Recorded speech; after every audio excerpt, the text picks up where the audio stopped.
This is a spanking. This is not abuse. It's just her hand.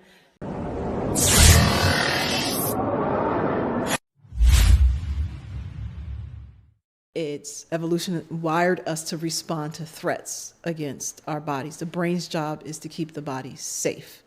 And the context doesn't matter, race doesn't matter, religion doesn't, none of that stuff matters. So let me put it this way. You have a pair of kidneys, and on top of your kidneys, there's some adrenal glands. Mm-hmm. And as soon as you experience a threat, it could be the parent saying, I'm gonna whoop you when you get home. Those adrenals shoot off cortisol in the body. This is a neurochemical reaction that goes off to respond to stress, okay? And so the adrenal glands don't say, oh, wait, bruh, don't shoot off cortisol because right. There's a thin line here. Mm-hmm. This is a spanking. This is not abuse. It's just her hand, not a switch or belt. Oh, don't shoot off cortisol because this is love. That's not how the body and the brain work. The brain only responds to toxic stress.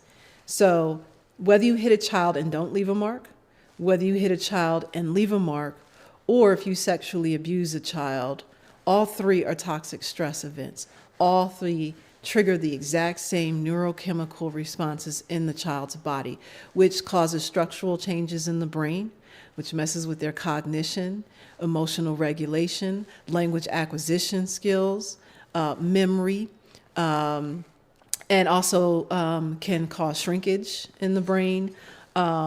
It can mess with their neurotransmitters, so the ways in which the brain sends messages so that things function correctly. It also, over time, causes wear and tear on the immune system. Hitting a child, whether or not you leave a mark on them, is a multi-organ, multi-system process. So there are things that happen underneath a child's flesh that you can't see. And it causes these changes. And also, hitting a child is a sensory event.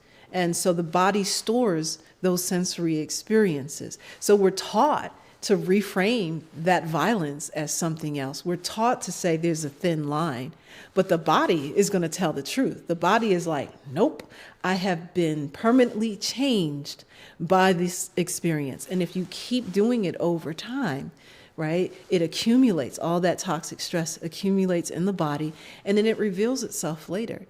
And for our people especially, the racial disparities in our health outcomes, the behavioral issues that we see in our schools, and the achievement gap, some of the violence that we see in our communities, in our partner violence, it reveals itself later on. Mm-hmm. So we can reframe it, call it spank, pop, whoop, whatever, but a child's brain, those adrenal glands, the immune system, they don't privilege the hitter's semantics. I received that. Is there a difference between verbally abusing a child and hitting a child? No, it triggers the exact same sorts of chemical, responses in a child's body. And we have 50 years worth of scientific research from all around the world on thousands and thousands of children. There are people who have studied all of this. The pediatric community, the psychological community, is very clear on this, that there are absolutely no benefits that result from hitting kids. You will not find one legitimate study that says spanking, produces any positive outcomes for kids, and also verbal abuse as well.